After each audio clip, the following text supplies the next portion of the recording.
नासिर इस बात को बखूबी जानता है कि सैफ़ी पैसे की खातिर कुछ भी कर सकता है और वो गुड्डी की जान भी ले सकता है, जिसकी वजह से काफ़ी परेशान हो चुका है और कहता है कि मुझे समझ नहीं आती आखिर गुड्डी यहाँ से गई तो गई कैसे। ज़रूर कोई ना कोई बात हुई होगी जिसकी वजह से गुड्डी घर छोड़ने पर मजबूर हो गई, वरना अब वो ऐसी बेवकूफ़ी नहीं कर सकती है। जिसको सुनकर आप देखेंगे कि कहता है हमज़ा कि स्वीटी उसके साथ है, वो उसका साथ ज़रूर देगी, मुझे इसका पूरा पूरा यकीन है। चाहे ये लोग लाख कोशिश कर लें लेकिन इसके बावजूद वो कामयाब नहीं हो सकते हैं। इनके साथ जो बुरा होना है वो होकर ही रहेगी।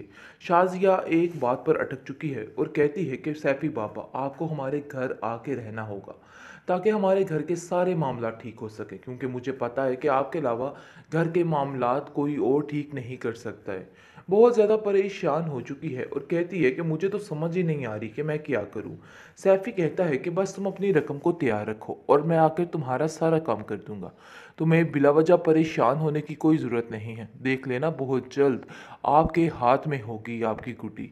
जिसको सुनकर वो कहती है कि हाँ ये बात तो ठीक है, लेकिन नासिर को कभी भी किसी बात में शामिल मत करना। मुझे तो ऐसा लगता है कि जैसे सब कुछ किया धरा उसका ही है और उसने ही उधर से उसको भगवाया है, वहाँ से वो उधर से इस नासिर के साथ गई है। लेकिन नासिर बेचारा खुद बहुत ज़्यादा परेशान है कि आखिर ये सब कुछ हुआ तो हुआ कैसे, कैसे हो गया ये सब कुछ। बहुत परेशानी का आलम बन चुका है बेचारे के लिए। दूसरी तरफ गुड्डी बहुत ज़्यादा परेशान है कि आखिर वो जाए तो कहाँ जाए, उसको कुछ समझ नहीं आ रही है। दर दर की ठोकरें खाने पर मजबूर कर दिया है इन लोगों ने उसको, क्योंकि सैफ़ी जो कुछ उसके साथ करना चाह रहा था वो तो हुआ नहीं है, लेकिन सोबिया ने तो उसकी जान बचा ही ली है और उसको यहाँ से निकलवा ही दिया है। लेकिन शाजिया ने दूसरी तरफ कॉल कर करके सैफ़ी का दिमाग ख़राब किया है और उसको कहा है कि आप हमारे घर में स्टे करें ताकि सारे मामलात संभल सके। मुझे ऐसा लगता है कि हमारे घर के मामलात सिर्फ आपके आने से संभलेंगे, ऐसे कुछ भी नहीं होने वाला है। आगे से आप देखेंगे कि सैफ़ी कहता है कि अपने भाई मियाँ से पूछ लो, क्योंकि जो ज़लालत वो मेरी करता है फिर उसके बाद मेरा वहाँ पे रहना बहुत मुश्किल हो जाएगा और ऐसा ना हो कि मैं कोई उल्टा अमल कर दूँ। जिसको सुनकर वो कहती है कि आप फ़िक्र मत करें, सब ठीक हो जाएगा, मैं उनको समझाऊंगी और वो ऐसा वैसा कुछ भी नहीं करेंगे। इन सब बातों को लेके परेशान होने की कोई भी ज़रूरत नहीं है। मैंने औरंगज़ेब से बात कर ली है, उनको कहा है कि अब ऐसी कोई भी बात मत की जाए जिससे आपका दिल बुरा हो। जिस पर सैफ़ी खामोश हो जाता है और वहाँ पर आने के लिए राज़ी हो जाता है, लेकिन अंदर ही अंदर उसको इस बात की टेंशन है कि आखिर वो जाके क्या करेगा।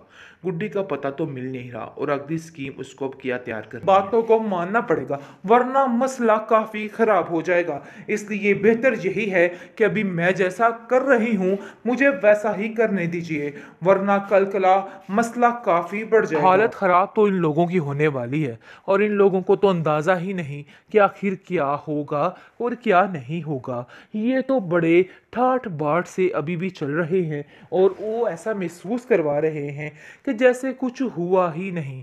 लेकिन अब जाकर इन लोगों को आइडिया हो जाएगा कि इन लोगों के लिए खतरा कितना बढ़ चुका है और इन लोगों का क्या हश्र होने वाला है।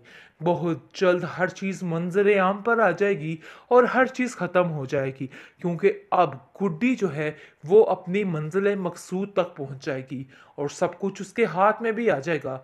इस चीज़ का अंदाज़ा अभी नहीं हो रहा किसी को, लेकिन बहुत जल्द गुड्डी अपने ठिकाने यानी कि अपनी खाला के पास चली जाएगी और सारे मामलात सुधर जाएंगे, क्योंकि हमज़ा भी काफ़ी परेशान था गुड्डी की वजह से। वो उसकी ये हालत देख के काफ़ी बिलबिला बिलबिला कर रो रहा था। लेकिन अनकरीब गुड्डी की ज़िंदगी आसान होने जा रही है। जैसा कि आपने देखा है कि नासिर गुड्डी की मदद के लिए निकल चुका है, लेकिन काफ़ी बेचैन काफ़ी बेकरार नज़र आ रहा है, क्योंकि उसको ऐसा लग रहा है कि बहुत कुछ गलत हो चुका है। लेकिन फिर भी बेचारा खामोशी से हिम्मत हारे बगैर वहाँ से निकल पड़ता है। लेकिन जी आप देखेंगे कि जैसे ही वो लोग यहाँ पे पहुँचते हैं तो उसको कुछ दिखाई नहीं देता। ये देख के काफ़ी हैरान परेशान हो जाता है और कहता है कि आखिर कोई ऐसा कैसे कर सकता है, इतना बड़ा जुल्म कोई कैसे कमा सकता है। मुझे तो यकीन ही नहीं आ रहा इतनी घटिया हरकत किसने की है, यानी कि कैसे ये लोग इतने जालिम हो सकते हैं। मैं क्या करूं। जिस पर हमजा कहता है कि आपको सैफी बाबा पे यकीन नहीं करना चाहिए था, आपने बहुत बड़ी गलती कर दी उन पे यकीन करके। लेकिन जी आप देखेंगे कि वो बहुत ज़्यादा घबरा चुके हैं, बहुत परेशान हो चुके हैं कि आखिर क्या किया जाए और क्या ना किया जाए। लेकिन हिम्मत नहीं हारेगा नासिर, वो उसका पीछा करेगा और उसको ढूँढ ही निकालेगा। लेकिन सैफ़ी काफ़ी हैरान परेशान है। आप देखेंगे कि सोबिया के शौहर को कॉल करता है और कहता है कि बहुत ही गलत हो गया कुछ, जिस पर वो उसको कहती है कि आखिर क्या हो गया? यानी कि वो उसको बताता है कि अब आप लोगों की जान काफ़ी खतरे में है। बेहतर यही है कि यहाँ से निकल पड़ो और ऐसी जगह जहाँ जाओ जहाँ पर आपको कोई ढूँढ ना सके, क्योंकि नासिर अब आप लोगों को नहीं छोड़ने वाला। जिसको सुनकर वो वहाँ से अपना रास्ता ही बदल लेंगे। और आप देखेंगे कि बहुत ज़्यादा गुड्डी की वजह से हलचल मच चुकी है, क्योंकि अब तंग आ चुका है औरंगज़ेब और कहता है इस लड़की ने पूरे घर में आफत मचा रखी है। ऐसा लगता है कि हर चीज़ तहस नहस होकर रह गई है, हर चीज़ का उल्टम पलटम हो चुका है। आखिर ये लड़की है क्या? इसको एक दफ़ा मिल लेने दो, देख लेना कि इसका मैं क्या हश्र करता। जिसको सुनकर उसकी बीवी कहती है कि बस ये बात तो तय है कि अब हमें सैफी बाबा से बचना होगा, क्योंकि वो हमारे लिए बहुत खतरनाक साबित हो सकता है। मुझे तो ऐसा लग रहा है कि जैसे वो बंदा जानबूझकर ये सब कुछ कर रहा है और हमें फंसवाने की कोशिश कर रहा है। बस जितनी जल्दी हो सके इन लोगों से छुटकारा हासिल कर लो, क्योंकि मुझे नहीं लगता है कि हमारी ज़िंदगी में आगे कुछ सुकून आने वाला है। सब कुछ खराब, सब कुछ तहस नहस हो जाएगा, हमारे हाथ कुछ भी नहीं आएगा। बहुत परेशानी का आलम है बेचारों के लिए। चीखती चिल्लाती शाजिया अब समझ चुकी है कि उसका दी एंड होने वाला है। लेकिन जी आप देखेंगे कि अभी भी उसके ये करतूत ख़त्म नहीं होने वाले, बल्कि अभी भी वो वहीं की वहीं अटकी रहेगी और कहेगी कि मुझे किसी बात से कोई फ़र्क नहीं पड़ता। देख लेना कि इन लोगों का मैं वो हश्र करूँगी कि ये लोग याद रखेंगे। बहरहाल अब देखेंगे कि अब हालत ख़राब तो इन लोगों की होने वाली है और इन लोगों को तो अंदाज़ा ही नहीं कि आखिर क्या होगा और क्या नहीं होगा। ये तो बड़े ठाठ बाट से अभी भी चल रहे हैं और वो ऐसा महसूस करवा रहे हैं कि जैसे कुछ हुआ ही नहीं। लेकिन अब जाकर इन लोगों को आइडिया हो जाएगा कि इन लोगों के लिए खतरा कितना बढ़ चुका है और इन लोगों का क्या हश्र होने वाला है।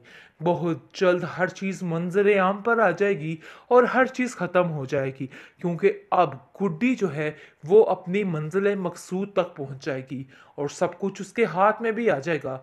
इस चीज़ का अंदाज़ा अभी नहीं हो रहा किसी को, लेकिन बहुत जल्द गुड्डी अपने ठिकाने यानी कि अपनी खाला के पास चली जाएगी और सारे मामलात सुधर जाएंगे, क्योंकि हमज़ा भी काफ़ी परेशान था गुड्डी की वजह से। वो उसकी ये हालत देख के काफ़ी बिलबिला बिलबिला कर रो रहा था। लेकिन अनकरीब गुड्डी की ज़िंदगी आसान होने जा रही है।